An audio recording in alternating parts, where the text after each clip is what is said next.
नमस्कार, स्वागत है आप लोगों का दिव्यांश एकेडमी के इस प्लेटफॉर्म पर। मैं प्रमोद आज उपस्थित हुआ हूँ साइकोलॉजी पोर्शन को लेकर के। तो हम लोग एग्ज़ाम को ध्यान में रखते हुए कुछ ऐसे टॉपिक का अध्ययन कर लेते हैं ताकि जो सीटेट का एग्ज़ाम होने जा रहा है या कोई भी ऐसा टॉपिक उठाएंगे, कॉमन टॉपिक रहेगा जो यूपी टेट में भी आपके काम देगा, सीटेट में भी काम देगा और सुपर टेट के एग्ज़ाम में भी काम देगा। उसी क्रम में एक बड़ा ही महत्वपूर्ण टॉपिक होता है आपके एग्ज़ाम के लिए कोहलबर्ग का सिद्धांत, जो कोहलबर्ग की थ्योरी पूछी जाती है।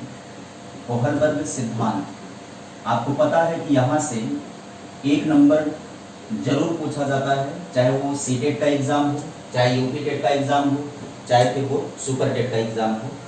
कोहलबर्ग ने बच्चों की नैतिकता के ऊपर प्रयोग किया था और अपने सिद्धांत में इस बात की व्याख्या की थी कि बच्चों के नैतिक विकास की प्रक्रिया किस तरीके की होती है। सबसे पहले कोहलबर्ग के अकॉर्डिंग हम लोग नैतिक विकास को समझें, उससे पहले एक बार ये समझा देते हैं कि एक कॉमन क्वेश्चन भी ऐसा बनता है बच्चों के नैतिक विकास को लेकर के। आपसे परीक्षा में प्रश्न पूछा जाता है। पहली बात तो आप ये समझ जाइए कि नैतिकता कहते किसको, नैतिक विकास होता क्या है। जो बच्चों के अंदर सही और गलत के समझने का जो तरीका होता है, सही और गलत के बीच का जो फर्क बच्चे करना शुरू करते हैं, वहीं से उनके नैतिकता के विकास का कार्य प्रारंभ होता है। नैतिकता का मतलब ये होता है समाज में जितने लोग रह रहे हैं उनके प्रति हमारे दृष्टिकोण क्या होंगे। यद्यपि जैसे जैसे उम्र आगे होती है बच्चों में यह दृष्टिकोण और व्यापक होता चला जाता है, लेकिन इसकी शुरुआती प्रक्रिया क्या होती है, इसका प्रारंभ कहाँ से होना शुरू हो जाता है, इस बात को समझना बहुत आवश्यक होता है। तो एक कॉमन क्वेश्चन पूछा जाता है, नैतिक विकास की क्रिया किस अवस्था में प्रारंभ होती है। नैतिक विकास की क्रिया किस अवस्था से प्रारंभ होती है, किस अवस्था से प्रारंभ होती है। पहले कॉमन जानकारी इसकी ले लीजिए। इसकी जानकारी इसलिए ले लीजिए ताकि कोहलबर्ग के सिद्धांत को पढ़ने में आसानी हो जाए, थोड़ा सुविधा हो जाए। तो जब हम बात करेंगे कि नैतिक विकास प्रारंभ कब होता है या किस अवस्था से इसकी क्रिया प्रारंभ होती है, तो विकल्प आपके 2 तरीके की ये बनाता है। एक विकल्प सीधे सीधे ऐसे बना देगा, शैशवावस्था, बाल्यावस्था, किशोरावस्था, प्रौढ़ावस्था, इस तरीके से विकल्प बनाता है। तो ऐसे विकल्पों में आप हमेशा सही करिएगा बाल्यावस्था। क्यों? क्योंकि ये मानक अवस्थाओं का वर्गीकरण होता है। यहाँ पर ये मानक होता है 0 से 6, 6 से 12, 12 से 18 और 18 से आगे। लेकिन जो अप्लाइड तरीके का होता है, जो व्यवहारिक साइकोलॉजी होती है, उसके अंतर्गत बच्चों की जो एग्जैक्ट अवस्थाएं निकल करके आती हैं वो शैशवावस्था। रास के अकॉर्डिंग रास ने जो अवस्थाओं का वर्गीकरण किया था उसमें ये बताया था कि 0 से 2 वर्ष होती है शैशवावस्था, और सही मायने में व्यवहारिक रूप से जो अवस्था का लक्षण होता है शैशवावस्था 0 से 2 वर्ष में ही पाई जाती है। इसके बाद पूर्व बाल्यावस्था का क्रम शुरू होता है, जिसको आप उत्तर शैशवावस्था भी कहते हैं। यहाँ पर 3 से 6 वर्ष की अवस्था ये होती है।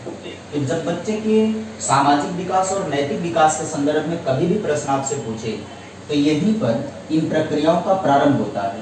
क्योंकि जो प्राइमरी सोशल एक्सपीरियंस बच्चा प्राप्त करता है, प्रारंभिक सामाजिक अनुभूतियां जो बच्चों को मिलती हैं, वो 3 से 6 वर्ष की उम्र में मिलना शुरू हो जाती हैं। यहीं से बच्चा सही गलत की पहचान करना शुरू कर देता है।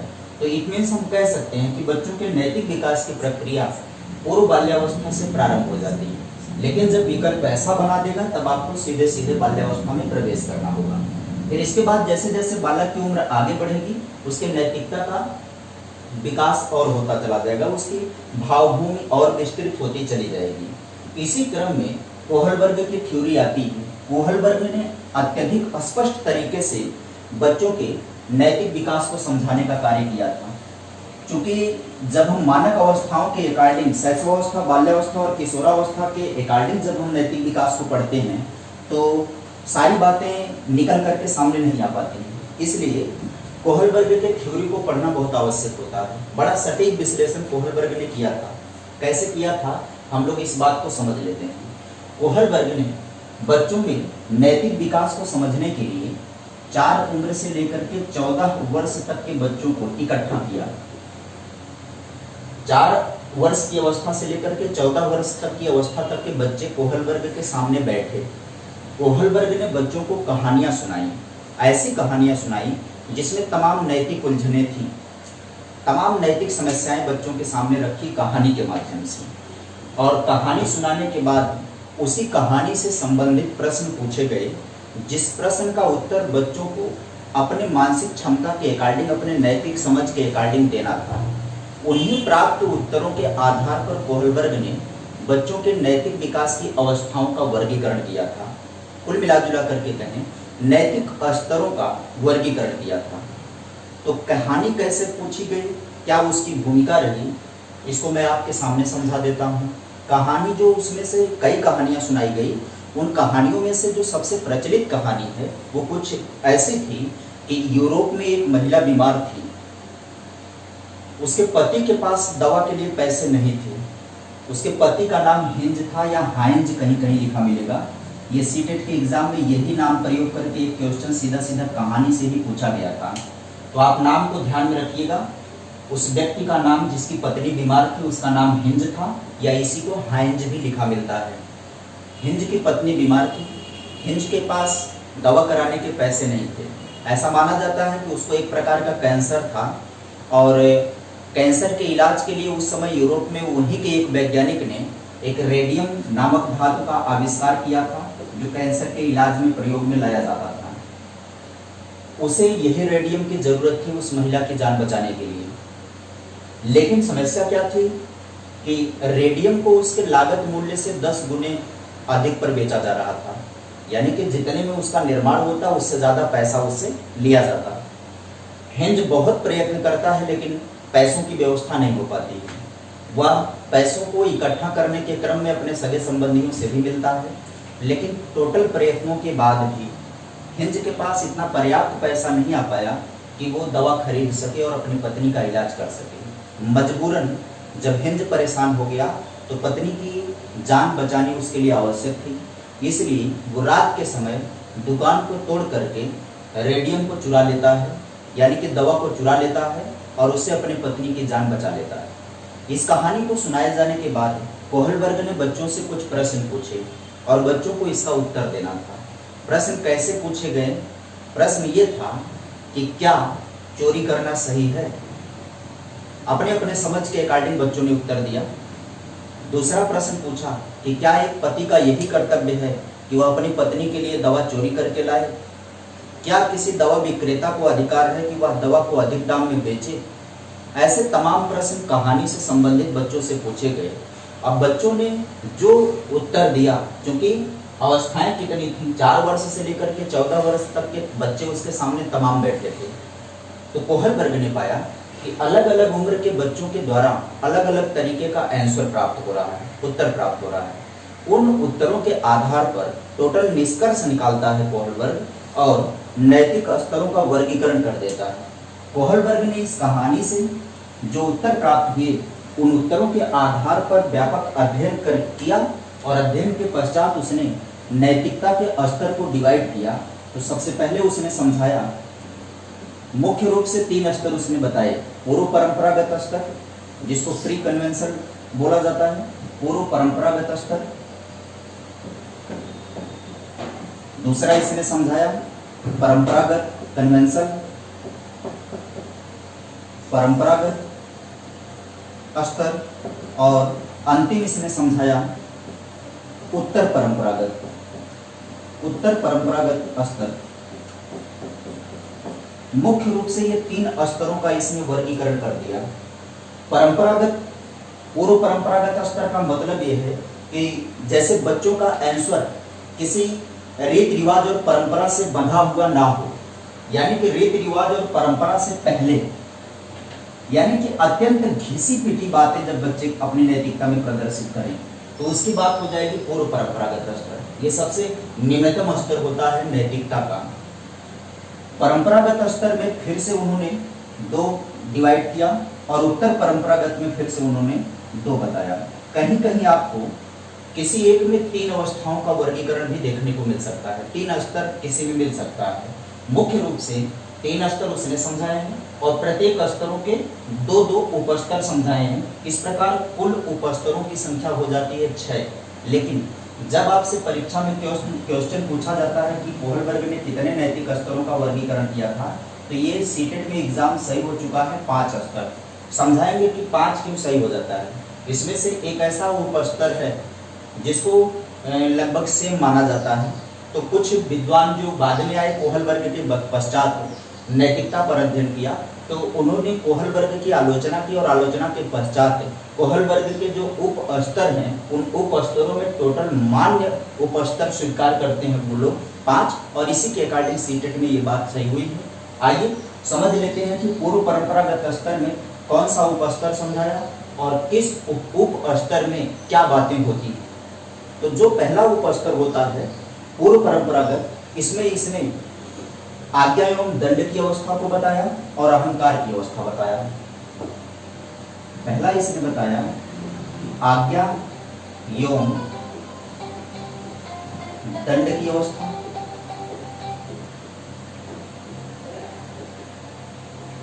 और दूसरा इसने बताया अहंकार की।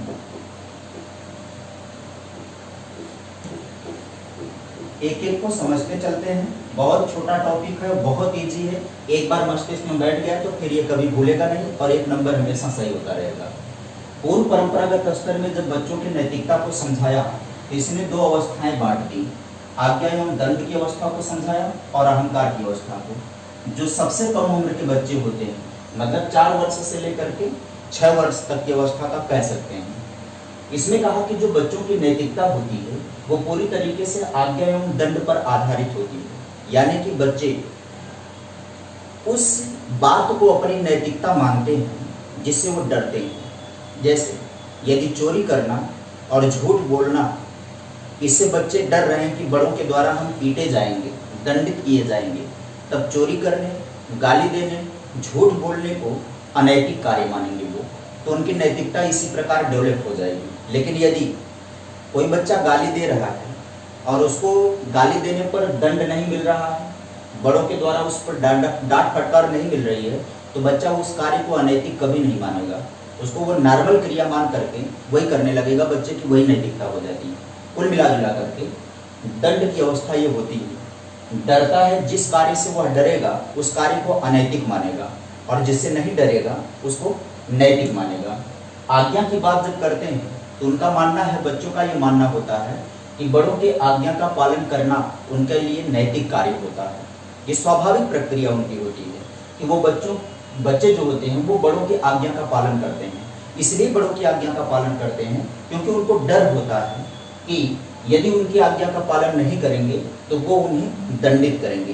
तो इसी कारण से इसको दंड की अवस्था कह दिया गया, आज्ञा एवं दंड की अवस्था कह दिया गया। कई बार इसको डर की अवस्था भी कह दिया जाता है। दूसरी अवस्था इसमें जब बांटा तो उसको कहा कि ये ईगो की अवस्था होती है, अहम की अवस्था होती है। ये 6 वर्ष से 8 वर्ष के बच्चों में प्रायः देखने को मिलती है।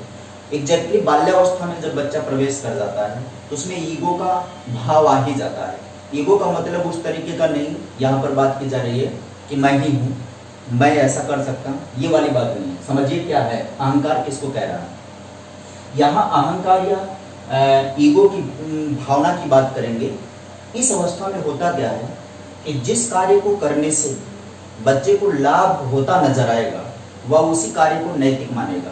यानी कि नैतिकता और अनैतिकता का जो व्यवहार बच्चों का होता है वो उनके लाभ पर डिपेंड करता है। यदि बच्चे को भूख लगी है और वह कुछ चुरा करके खा लेता है, जैसे चॉकलेट खाने का मन किया, बिस्किट खाने का मन किया और घर से वह पैसे नहीं पाया, तो पापा के जेब से पैसे निकाल करके चुरा करके खरीद करके खाने को वो अनैतिक कार्य कभी नहीं मानेगा। किसी भी वस्तु को चोरी करके खाने से संबंधित यदि बात करेगा वो, तो उसी में वो अपनी नैतिकता को सिद्ध कर देगा। अपनी बात को वो उसी के इर्द गिर्द घुमा करके सिद्ध करेगा कि हमने कुछ गलत ऐसा नहीं किया। इसी को ईगो की अवस्था कहते हैं, यानी कि लाभ पर आधारित होता है। यदि जिस कार्य से उसका लाभ जुड़ा है तब वह उस कार्य को नैतिक मानेगा, और जिस कार्य में उसका लाभ नहीं उस कार्य को वो अनैतिक मानता है, ज़्यादा ध्यान उस पर नहीं देता है। इसी क्रम में परंपरागत स्तर पर जब जाते हैं परंपरा का मतलब ये होता है कि परंपरा होती क्या है कि प्रत्येक समाज का कुछ मानक होता है, कुछ नियम और कानून होते हैं। उसी नियम और कानून को जब हमारी आने वाली पीढ़ियां भी मान्यता देने लगती हैं तब उसी को रीति रिवाज या परंपरा कहते हैं। परंपरागत स्तर का मतलब ये हो जाता है, इसका मतलब साफ है कि इस अवस्था में बच्चे समाज के द्वारा, घर परिवार के द्वारा, बड़ों के द्वारा जो नियम और मानक बनाए गए हैं उन नियम और मानकों के अकॉर्डिंग नैतिक आचरण करना शुरू कर देते हैं। समाज के द्वारा स्वीकृत नियमों के अकॉर्डिंग अपना वो करना शुरू कर देते हैं, नैतिक प्रदर्शन करने लगते हैं। होता क्या है इसमें प्रशंसा की अवस्था और सामाजिक व्यवस्था के प्रति सम्मान की अवस्था, दो अवस्थाएं फिर समझाता है। ये क्या समझाता है? एक अवस्था बताता है ये प्रशंसा की अवस्था, और एक अवस्था ये बताता है सामाजिक व्यवस्था के प्रति सम्मान की अवस्था। सामाजिक व्यवस्था के प्रति सम्मान की अवस्था। समझ जाइएगा दोनों को। देखिए, प्रशंसा की अवस्था कहने का मतलब ये है कि बालक बड़ों से प्रशंसा प्राप्त करना चाहते हैं हमेशा। और बड़े प्रशंसा कैसे देंगे बच्चे को? यदि बच्चे बड़ों के अकॉर्डिंग व्यवहार करेंगे तभी तो वो प्रशंसा को प्राप्त करेंगे। इसका मतलब बड़े लोगों का, जो उम्र में बड़े लोग हैं, वयस्क लोग हैं, मेच्योर लोग हैं, वो समाज के नज़रिए से काम करना पसंद करते हैं।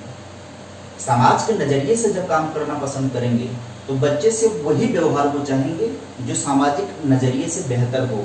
तो जाहिर सी बात है, जब सामाजिक नज़रिए से बेहतर की बात करेंगे, इसका मतलब कि जो बच्चे परंपराओं का पालन करेंगे वो बच्चे प्रशंसा के पात्र होंगे।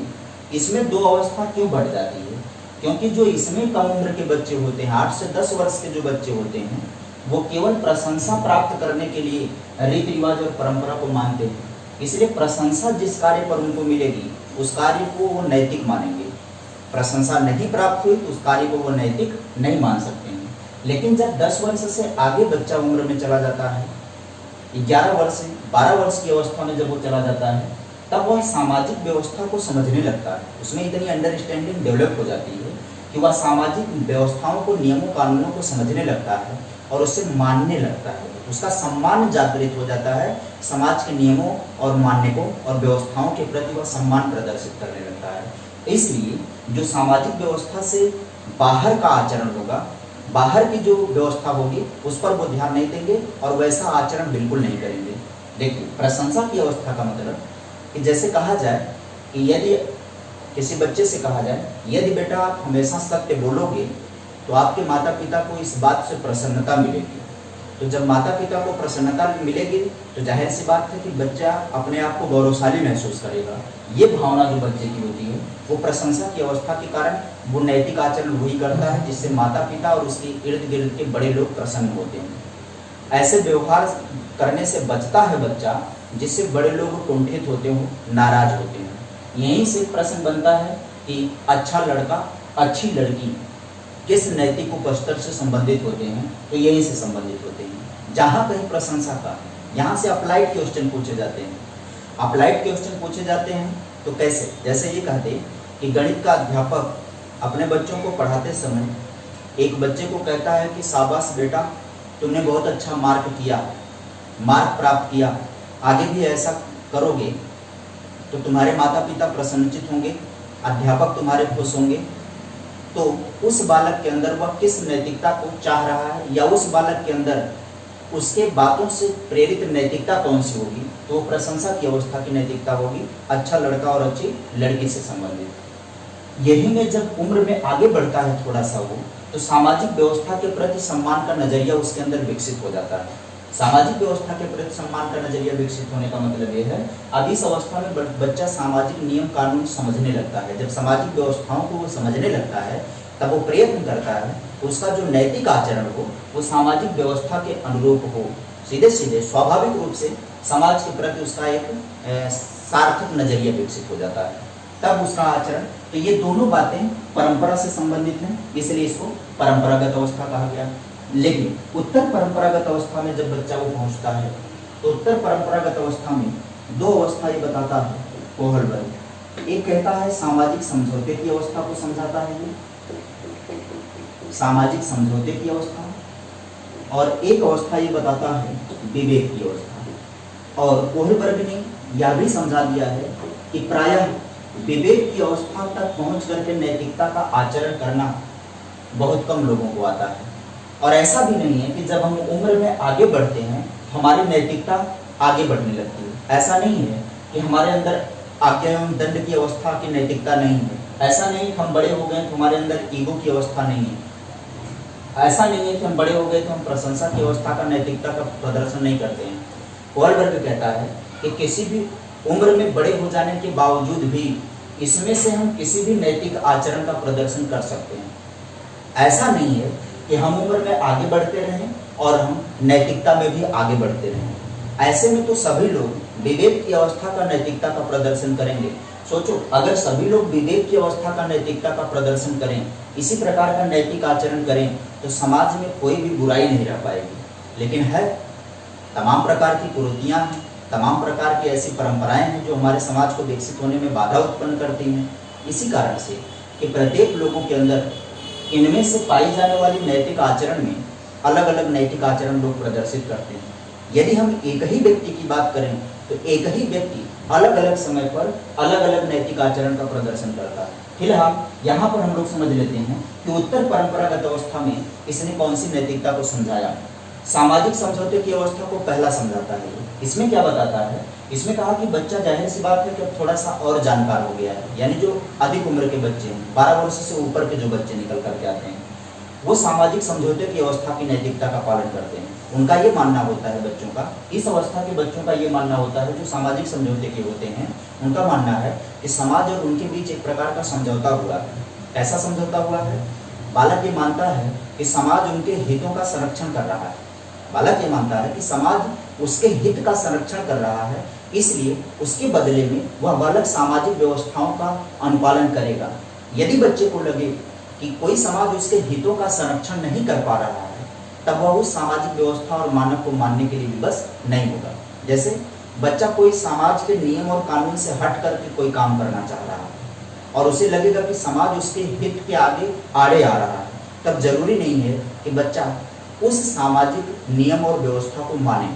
यानी कि सामाजिक व्यवस्था और नियम को मानने का मतलब केवल वो मानता है समझौता, कि जब तक समाज उसके हितों का संरक्षण करेगा तब तक वह समाज के नियमों के अकॉर्डिंग अपना नैतिक आचरण करेगा। जैसे ही उसे लगेगा कि समाज उसके हितों का संरक्षण नहीं कर पा रहा है, वह उस सामाजिक नियम और कानून को तोड़ने के लिए विवश हो जाएगा। लेकिन जब बालक विवेक की अवस्था में प्रवेश करता है तो यहाँ की जो नैतिकता होती है, विवेक की अवस्था की जो नैतिकता होती है, ये पूरी तरीके से डिपेंड करती है विवेक पर, उनके सही गलत की पहचान पर। यहाँ पर बालक अपने तार्किक मस्तिष्क का प्रयोग करना शुरू कर देता है। किसी भी बात को मानने, किसी भी आचरण को करने और ना करने के पीछे वह अपने मस्तिष्क का प्रयोग करता है, अपने विवेक का प्रयोग करता है। वह विवेक के दायरे में रख करके चीज़ों का अवलोकन करता है। जो उसके नज़रिए में जो सही लगता है वह उसे नैतिक आचरण मानेगा, और उसके नज़रिए में जो गलत लगता है उसे वो अनैतिक मानेगा, क्योंकि उम्र का विकसित हो जाना होता है। यही सबसे उच्च उपस्तर की नैतिकता होती है, जो प्रायः बहुत कम लोगों में विकसित होती है। या कोई भी व्यक्ति अस्थायी रूप से किसी एक ही प्रकार के नैतिक अवस्था में यदि पड़ा रहे, विवेक की अवस्था में पड़ा रहे, तो वह अपने समाज का मार्गदर्शक कहलाता है। यह अंतिम अवस्था विवेक की अवस्था होती है। यहीं से अप्लाइड क्वेश्चन पूछे जाते हैं, चाहे वो यूपी टेट हो, चाहे सुपर टेट हो, चाहे सी टेट हो। आप इसको पढ़ने के बाद आप प्रैक्टिस करिएगा, कोहलबर्ग पर स्पेशली क्वेश्चन देखिएगा, बहुत कुछ हेल्प हो जाएगी आपकी, क्वेश्चन आपके सही होने लगेंगे।